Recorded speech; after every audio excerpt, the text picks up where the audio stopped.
ಇನ್ನು ಕೋಲಾರ ಕಾಂಗ್ರೆಸ್ನಲ್ಲಿ ಇನ್ನೂ ಕೂಡ ಬಂಡಾಯದ ಬೆಂಕಿ ಆರಿಲ್ಲ. ಸಿಎಂ ಡಿಸಿಎಂ ಪ್ರಚಾರಕ್ಕೆ ಬಂದರೂ ಕೂಡ ಹಿರಿಯ ಲೀಡರ್ ಆಗಿರುವಂತ ಕೆಎಚ್ ಮುನಿಯಪ್ಪ ಸಚಿವರು ಅಲ್ಲಿ ಬರಲೇ ಇಲ್ಲ. ಕೋಲಾರದಲ್ಲಿ ಕೆವಿ ಗೌತಮ್ ಅವರಿಗೆ ಟಿಕೆಟ್ ಅನ್ನು ನೀಡಲಾಗಿದೆ. ಅಲ್ಲಿ ಜಟಾಪಟಿ ಇತ್ತು. ಚಿಕ್ಕಪದಣ್ಣ ಅವರಿಗೆ ಟಿಕೆಟ್ ಕೊಡಬೇಕು ಅಂತ ಮುನಿಯಪ್ಪ ಅವರು ಪಟ್ಟು ಹಿಡಿದಿದ್ರು ಅವ್ರ ಅಳಿಯನಿಗೆ. ಆದ್ರೆ ಈಗ ತಂದೆ ಮಗಳು ಇಬ್ಬರೂ ಕೂಡ ಈ ಪ್ರಚಾರದಲ್ಲಿ ಭಾಗವಹಿಸಿಲ್ಲ. ಸೋಲು ಗೆಲುವು ನನಗೆ ಸಂಬಂಧಪಟ್ಟೇ ಇಲ್ಲ, ನನಗೂ ಅದಕ್ಕೂ ಯಾವುದೇ ಸಂಬಂಧ ಇಲ್ಲ ಅಂತ ಮುನಿಯಪ್ಪ ಹೇಳಿದ್ದಾರೆ. ಹಾಗಾಗಿ ಕೋಲಾರದಲ್ಲಿ ಕಾಂಗ್ರೆಸ್ ಅಭ್ಯರ್ಥಿ ಕೆವಿ ಗೌತಮ್ಗೆ ಟೆನ್ಷನ್ ಶುರುವಾಗಿದೆ. ಯಾಕಂದ್ರೆ ಮುನಿಯಪ್ಪನವರು 7 ಬಾರಿ ಗೆದ್ದಂಥವ್ರು, 8 ಬಾರಿ ಸ್ಪರ್ಧೆ ಮಾಡಿ 7 ಬಾರಿ ಗೆದ್ದಿದ್ದಾರೆ. ಅದಾದ ನಂತರ ಮುನ್ಸ್ವಾಮಿ ಅವರ ವಿರುದ್ಧ ಕಳೆದ 2019ರಲ್ಲಿ ಸೋಲ್ಬೇಕಾಯಿತು. ಆದರೆ ಈ ಬಾರಿ ಅವರು ಸ್ವಲ್ಪ ದೂರ ಉಳಿದಿದ್ದಾರೆ, ಪ್ರಚಾರಕ್ಕೂ ಹೋಗ್ತಿಲ್ಲ, ಜೊತೆಗೆ ನಾಯಕರನ್ನು ಕೂಡ ಭೇಟಿ ಆಗ್ತಿಲ್ಲ. ನಮ್ಮ ಕೋಲಾರದ ಪ್ರತಿನಿಧಿ ರಾಜೇಂದ್ರ ಸಿಂಹ ಈ ಬಗ್ಗೆ ಹೆಚ್ಚಿನ ಮಾಹಿತಿಯನ್ನು ಕೊಡ್ತಾರೆ. ರಾಜೇಂದ್ರ, ಈಗ ಗೌತಮ್ ಅವರಿಗೆ ಅಲ್ಲಿ ಗೆಲ್ಲಬೇಕು ಅಂತಂದ್ರೆ ಮುನಿಯಪ್ಪ, ರಮೇಶ್ ಕುಮಾರ್ ಎರಡೂ ಬಣದ ಸಪೋರ್ಟ್ ಬಹಳ ಮುಖ್ಯ ಆಗುತ್ತೆ. ಆದರೆ ಮುನಿಯಪ್ಪ ಅವರಲ್ಲಿ ಸಿಎಂ ಡಿಸಿಎಂ ಬಂದರೂ ಕೂಡ ಹತ್ರಕ್ಕೆ ಬರ್ತಾ ಇಲ್ಲ. ಸೊ ಯಾಕೆ ಇನ್ನೂ ಮುಂದುವರಿತಿದೆಯಾ ಮುನಿಸು? ಸಪೋರ್ಟ್ ಬರ್ತಾ ಇಲ್ವಾ ಮುನಿಯಪ್ಪ ಅವ್ರ ಕಡೆಯಿಂದ ಅಂತ?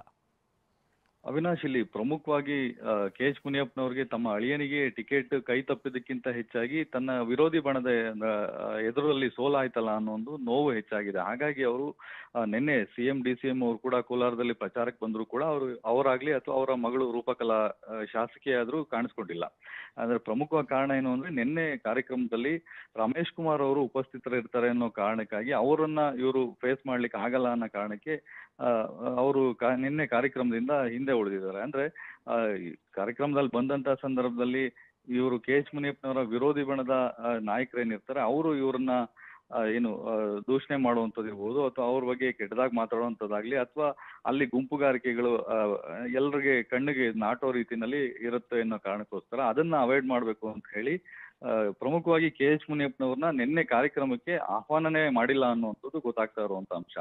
ಅಂದ್ರೆ ಅಲ್ಲಿ ಬಂದಂತ ಸಂದರ್ಭದಲ್ಲಿ ಗುಂಪುಗಾರಿಕೆ ಪ್ರದರ್ಶನ ಆದ್ರೆ ಮತ್ತಷ್ಟು ಕಾಂಗ್ರೆಸ್ನಲ್ಲಿರುವಂತ ಬಂಡಾಯ ಹಾಗೂ ಈ ಗುಂಪುಗಾರಿಕೆಗಳು ಪ್ರದರ್ಶನ ಆಗತ್ತೆ ಅನ್ನೋ ಕಾರಣಕ್ಕೆ, ಅದರಲ್ಲೂ ಸಿಎಂ ಡಿಸಿಎಂ ಅವರ ಎದುರಲ್ಲಿ ಗುಂಪುಗಾರಿಕೆ ಪ್ರದರ್ಶನ ಆಗತ್ತೆ ಅನ್ನೋ ಕಾರಣಕ್ಕೆ ಅವ್ರನ್ನ ಆಹ್ವಾನನೇ ಮಾಡಿಲ್ಲ. ಹಾಗಾಗಿ ಅವಶ್ಯಕತೆ ಬಿದ್ದಾಗ ಕೆಎಚ್ ಮುನಿಯಪ್ಪನವರ ಪ್ರಚಾರಕ್ಕೆ ಬೇಕಾದಂತ ಸಂದರ್ಭದಲ್ಲಿ ಮಾತ್ರ ಅವ್ರನ್ನ ಕೋಲಾರಕ್ಕೆ ಇನ್ವೈಟ್ ಮಾಡ್ತೀವಿ ಅನ್ನೋ ಒಂದು ನಿಟ್ಟಿನಲ್ಲಿ ಈಗಾಗಲೇ ಸಚಿವ ಬೈರತಿ ಸುರೇಶ್ ಅವರ ನೇತೃತ್ವದಲ್ಲಿ ಈಗ ಪ್ರಚಾರ ಕಾರ್ಯವನ್ನ ಮಾಡ್ತಾ ಇರುವಂತದ್ದು. ಅವಿನಾಶ್, ಧನ್ಯವಾದ ರಾಜೇಂದ್ರ.